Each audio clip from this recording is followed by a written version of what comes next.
तो बच्चों let's read this question. Specify the coordination geometry around and hybridization of N and B atom in 1:1 complex of BCl3 and NH3. So इस question में हमें given है कि BCl3 और NH3 का एक कॉम्प्लेक्स बनता है, उसमें हमें हाइब्रिडाइजेशन एंड ज्योमेट्री के बारे में बताना है जो नाइट्रोजन सेंटर और बोरॉन सेंटर की होगी. सो जो इस क्वेश्चन का की कंसेप्ट है वो की कंसेप्ट ये है कि आपको हाइब्रिडाइजेशन एंड स्ट्रक्चर पता होना चाहिए. जो हमारे कॉम्प्लेक्स बन रहा है ना, सबसे पहले आपको इस कॉम्प्लेक्स का स्ट्रक्चर पता होना चाहिए. देन इस कॉम्प्लेक्स की आपको हाइब्रिडाइजेशन निकालनी आनी चाहिए.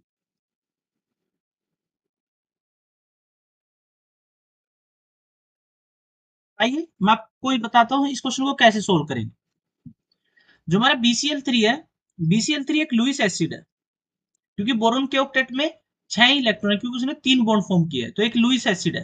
और जो हमारा NH3 है, NH3 के पास हमें जैसे पता है कि लोन पेयर होता है, लुईस बेस की तरह एक्ट करता है और ये अपना ये lone pair vacant P orbital में डोनेट कर देता है बोरोन के. तो यहाँ पे क्या होता है, देखो इनिशियली क्या होता है, बोरोन का स्ट्रक्चर कुछ ऐसा होता है. जो BCl3 है इसका ट्राइगोनल प्लेनर स्ट्रक्चर होता है इनिशियली,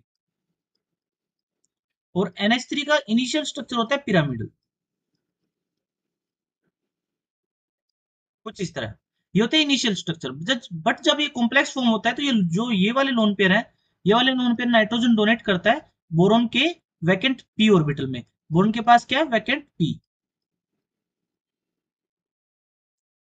तो जो कॉम्प्लेक्स बनता है उसका डिफरेंट स्ट्रक्चर होता है. तो कॉम्प्लेक्स का स्ट्रक्चर कुछ ऐसा होता है,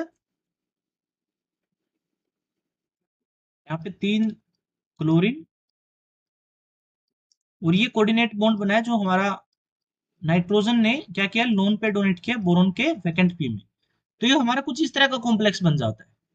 अब हमें इसका स्ट्रक्चर तो मैंने ड्रॉ कर लिया, अब इसकी हाइब्रिडाइजेशन निकालनी है. हाइब्रिडाइजेशन जब भी किसी कॉम्प्लेक्स की निकालते हैं तो उसके लिए सबसे पहले आपको स्टेरिक नंबर का पता होना चाहिए. स्टेरिक नंबर, स्टेरिक नंबर क्या होता है किसी भी एटम का, उसने जितने सिग्मा बॉन्ड फॉर्म किए, number of sigma bond plus number of lone pair. तो मैं अगर सबसे पहले बोरोन सेंटर की बात करूं तो बोरोन ने कितने सिग्मा बॉन्ड फॉर्म किए हैं, 1 2 3 एंड 4. तो बोरोन का स्टेरिक नंबर कितना हो गया, 4 हो गया. और जब भी किसी भी एटम का स्टेरिक नंबर 4 आता है तो उसकी कोरस्पोंडिंग जो उसकी ज्योमेट्री होती है, और सॉरी जो उसकी हाइब्रिडाइजेशन होती है वो sp3 होती है. जब भी किसी एटम का steric number Sn steric number अगर 3 आता है तो उसकी कोरस्पोंडिंग हाइब्रिडाइजेशन sp2, और स्टेरिक नंबर जब 2 आता है उसकी कोरस्पोंडिंग हाइब्रिडाइजेशन sp होती है. तो आइए अब नाइट्रोजन सेंटर में निकालते हैं. तो नाइट्रोजन ने कितने बॉन्ड फॉर्म किया है, 1 2 3 और 4. इसने भी कितने, 4 बॉन्ड फॉर्म किए सिग्मा. और लोन पेयर अब नाइट्रोजन के पास है नहीं क्योंकि नाइट्रोजन ने लोन पेयर से क्या बना लिया, कोऑर्डिनेट बॉन्ड बना लिया है. तो स्टेरिक नंबर नाइट्रोजन का भी क्या आएगा, 4. तो इसकी हाइब्रिडाइजेशन क्या हो जाएगी, सेम sp3. तो दोनों की हाइब्रिडाइजेशन तो सेम है sp3. अगर मैं ऑप्शंस चेक करूं तो देखो यहां से सी ऑप्शन एलिमिनेट हो जाता है क्योंकि सी ऑप्शन में क्या है, आप देखोगे तो यहाँ पे बी वाले कॉम्प्लेक्स की मतलब बोरोन सेंटर की हाइब्रिडाइजेशन sp2 लिखी हुई है. तो हमारे यहाँ से एक ऑप्शन एलिमिनेट हो जाता है. अब बात करते हैं इनकी ज्योमेट्री की.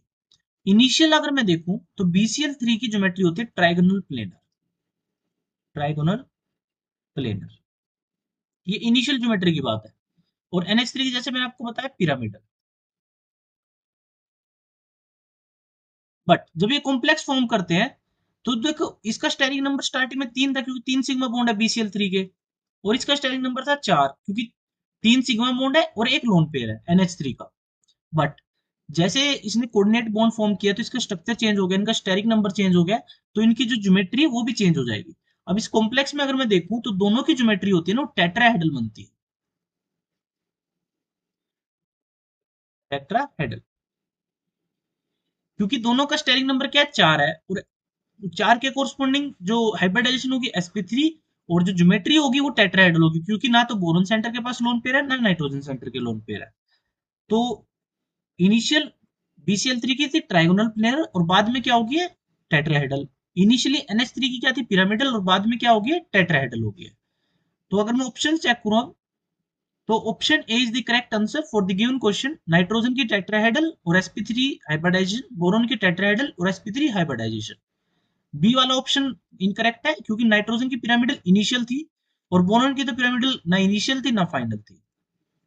अगर डी ऑप्शन की बात करूं तो नाइट्रोजन की पिरामिडल नहीं है, जैसे कि मैंने आपको बताया इनिशियल पिरामिडल थी, बट कॉम्प्लेक्स फॉर्म होने के बाद ये लोन पेयर जब सिग्मा बॉन्ड में कन्वर्ट हो जाता है तो इसकी ज्योमेट्री क्या हो जाती है, टेट्राहेड्रल हो जाती है। I hope you will understand. Thank you.